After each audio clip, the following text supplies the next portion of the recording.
মায়ের কোল যেখানে শিশুর সবচেয়ে নিরাপদ আশ্রয়, সেখানেই চরম নিষ্ঠুরতা। জন্মদাত্রী মায়ের বিরুদ্ধেই উঠেছে নিজ সন্তানকে অমানবিক নির্যাতনের অভিযোগ। আরিফুল ইসলামের সহায়তায় বিস্তারিত জানাচ্ছেন সুবর্ণা মেহজাবিন। এক হৃদয় বিদারক ঘটনায় গোপনে স্থাপন করা ক্যামেরায় ধরা পড়েছে 2.5 বছরের এক শিশু সন্তানের উপর নির্যাতনের দৃশ্য। অভিযোগ উঠেছে, শিশুটির নিজের মাই তাকে শারীরিকভাবে নির্যাতন করতেন। দীর্ঘদিন ধরে শিশুটির আচরণ অস্বাভাবিক মনে হওয়ায় পরিবারের সদস্যদের সন্দেহ তৈরি হয়। পরে সত্যতা জানতে বাসার ভিতরে গোপন ক্যামেরা স্থাপন করা হলে ভয়াবহ সেই নির্যাতনের দৃশ্য সামনে আসে। ভিডিওতে দেখা যায় শিশুটিকে মারধর ও ভয়ভীতি দেখানোর মতো আচরণ করা হচ্ছে। বিষয়টি জানাজানি হলে এলাকায় ব্যাপক চাঞ্চল্যের সৃষ্টি হয়। পরে পরিবারের পক্ষ থেকে আইনশৃঙ্খলা বাহিনীর কাছে অভিযোগ দায়ের করা হয়।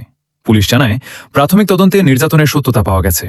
অভিযুক্ত মাকে আটক করে আদালতে হাজির করা হলে আদালত তাকে কারাগারে পাঠানোর নির্দেশ দেন। বর্তমানে শিশুটি পরিবারের অন্য সদস্যদের তত্ত্বাবধানে রয়েছে এবং তার শারীরিক ও মানসিক অবস্থার খোঁজ নেওয়া হচ্ছে। শিশু নির্যাতনের এমন ঘটনায় সামাজিক যোগাযোগ মাধ্যমেও তীব্র প্রতিক্রিয়া দেখা দিয়েছে। অনেকেই শিশুর নিরাপত্তা নিশ্চিত করার পাশাপাশি দোষীর দৃষ্টান্তমূলক শাস্তির দাবি জানিয়েছেন।